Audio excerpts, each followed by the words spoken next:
आपण वंचिताच्या हाती सत्ता दिली नाही तर शिक्षण व नोकऱ्यांमधील आरक्षण संपवण्यात येणार आहे.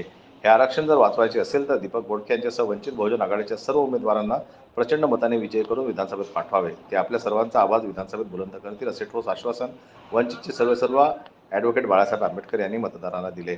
18 नोव्हेंबर रोजी अकोट येथे पार पडलेल्या जाहीर सभेत विशाल जनसमुदायाला संबोधित करताना ते बोलत होते. अकोट विधानसभा मतदारसंघातील वंचित बहुजन आघाडीचे अधिकृत उमेदवार दीपक रामदास बोडखे यांच्या प्रचारार्थ सोमवारी अकोट शहरातील गांधी मैदानावर ॲडव्होकेट प्रकाश उर्फ बाळासाहेब आंबेडकर यांची भव्य दिव्य जाहीर सभा पार पडली. सदर सभेला नागरिकांनी तुफान गर्दी केली होती. या भव्य दिव्य सभेचं अतिशय नियोजनबद्ध आयोजन करण्यात आलं होतं.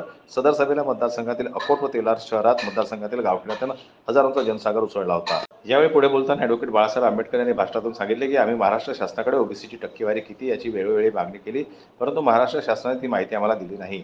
येणाऱ्या काळात स्थानिक स्वराज्याच्या निवडणुका जर घेतल्या तर त्या निवडणुकीत ओबीसीचे 27% आरक्षण राहणार नाही. जर ओबीसी आरक्षण वाचवायचे असेल तर मोठ्या संख्येने वंचितचे उमेदवार निवडून द्यावेत, असे आवाहन त्यांनी यावेळी केले.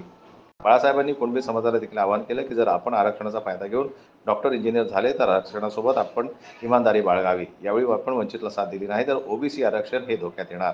बाळासाहेबांनी यावेळी अकोट अकोला मार्गच्या प्रश्नावर भाष्य केले व त्याबद्दल बोलताना सांगितले की या मार्गावर आतापर्यंत जवळपास 1500 अपघात झाले आहेत.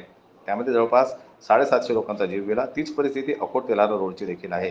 अकोट अकोला हा रस्ता वेळेत का पूर्ण झाला नाही? कारण संविधानाला टक्केवारी मिळाली नाही, असा आरोपही त्यांनी यावेळी केला. मुस्लिमांनी आपल्या अधिकारासाठी वंचितसोबत पुढे येण्याची गरज असल्याचं प्रतिपादन बाळासाहेबांनी करून मुस्लिम बांधवांना दीपक बोडखेंना साथ देऊन त्यांना प्रचंड मताधिक्याने विजयी करण्याचं आवाहन केलं. याप्रसंगी मंचावर वंचित बहुजन आघाडीचे सर्व ज्येष्ठ नेते, पदाधिकारी, कार्यकर्ते उपस्थित होते.